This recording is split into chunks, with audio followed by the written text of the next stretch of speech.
चलिए आप स्क्रीन पे देख पा रहे हो। सबसे पहले तुमको देखो, ये सर्कुलर कब आया? ये आया 13/2023, 13 तारीख को, आज का ही आया। कॉमर्स का हम लोग देखने जा रहे हैं। फटाफट से देखिए बीकॉम का। बीकॉम का फर्स्ट सेमेस्टर का और सेकंड सेमेस्टर का आप लोगों का सिलेबस इस पर्टिकुलर पीडीएफ में है, दिया हुआ है। आप देखते जा रहे हो। तो सबसे पहला जो मैंने इसको देखा है, तो सबसे पहला मैंने जो इस चीज में रियलाइज किया कि पहले थ्योरी के सब्जेक्ट को उतना ज्यादा सीयू ध्यान नहीं देता था। अभी जो है आपका सिलेबस में जो है थ्योरी का बहुत बड़ा योगदान रह चुका है अकाउंट्स में। तो आप देख पा रहे हो यहाँ पे आपका टोटल 75 मार्क्स का पेपर होगा आपके एग्जाम में। पहले 80 मार्क्स का हुआ करता था, 80-20, और अब होगा 75-25। 75-25, जी हाँ दोस्तों, 75-25 अब होगा। पहले हुआ करता था 80-20। ठीक है। तो देखो, पहले सब जो चैप्टर्स हैं, पहले चैप्टर्स में खाली थ्योरी को रखा गया है। पहला है नेचर ऑफ अकाउंटेंसी, यूजर्स, ये सब थ्योरी आप लोग जो क्लास 11 में पढ़ा है। ठीक है ना। ये सारा का सारा उसके अकाउंटिंग कॉन्सेप्ट तो खैर अभी भी था। इसमें एक प्रैक्टिकल एस्पेक्ट हो सकता है, वो कैश बेसिस और अक्रूवल बेसिस का। मैंने जो अपनी नया अभी जो मैट मैं क्रिएट कर रहा हूं आप लोगों के लिए, जो कि 2-3 दिन के अंदर मैं बना के मैं दे दूंगा आपको। उसके अंदर में मैंने कैश बेसिस और अक्रूवल बेसिस का भी सम्स डालने का कोशिश किया है। ठीक है। उसके अलावा आप जनरल है, लेजर है, ट्रायल बैलेंस जो ऑलरेडी आप पढ़ चुके हो। इसके अलावा एक और जगह पे हो सकता है जो यहाँ पे क्वेश्चंस पूछ सकते हैं, वो है अपना अकाउंटिंग इक्वेशन। देखो अकाउंटिंग इक्वेशन है ना, यहाँ से प्रैक्टिकल क्वेश्चन बन के आता है। तो हम लोग यहाँ पे अपने मैट में अकाउंटिंग इक्वेशन का भी प्रैक्टिकल क्वेश्चन डालेंगे। उसके बाद यदि देखते हो तो रेवेन्यू रिकग्निशन है, इन्वेंट्री का वैल्यूएशन है, इन्वेंट्री का वैल्यूएशन, उसके बाद डेप्रिसिएशन पूरा का पूरा अपना डाल दिया गया है, और रिजर्व एंड प्रोविजंस का सिर्फ मीनिंग, मतलब बेसिकली उसका थ्योरी पार्ट डाला गया है।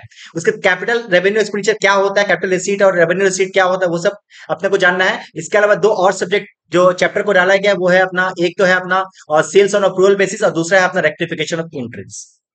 उसके अलावा फाइनल अकाउंट पहले भी था, आज भी है फाइनल अकाउंट।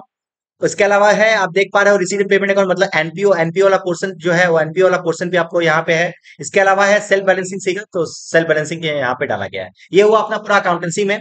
अकाउंटेंसी का सिलेबस को थोड़ा छोटा रखा गया है।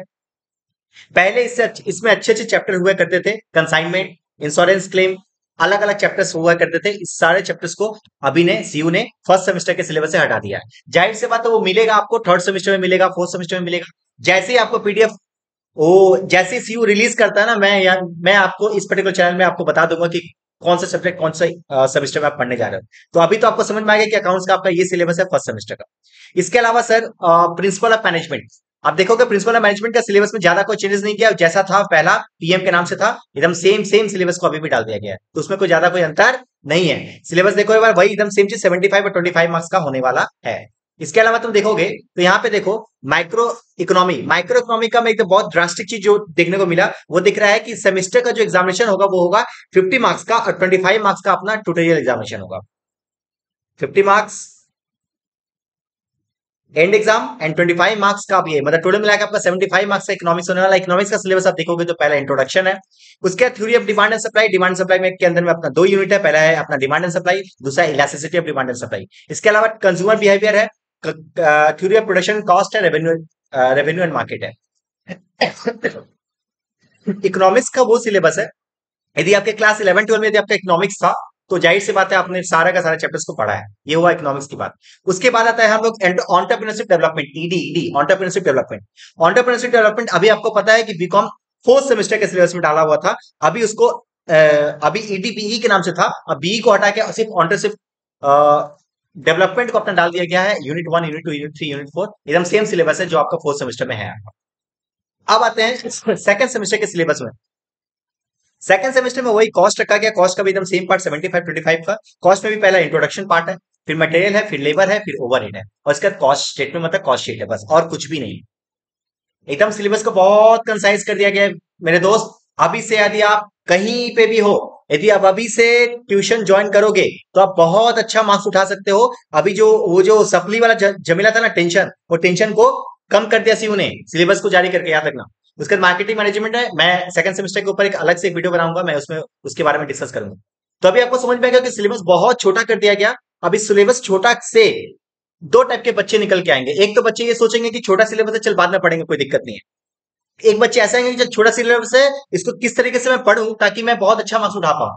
तो याद रखिएगा, जब आप यदि बाद में किसी चीज को डाइवर्ट करते हो, तो ये छोटा चीज भी बड़ा देखने को मिलेगा, यदि आप बाद में पढ़ोगे तो।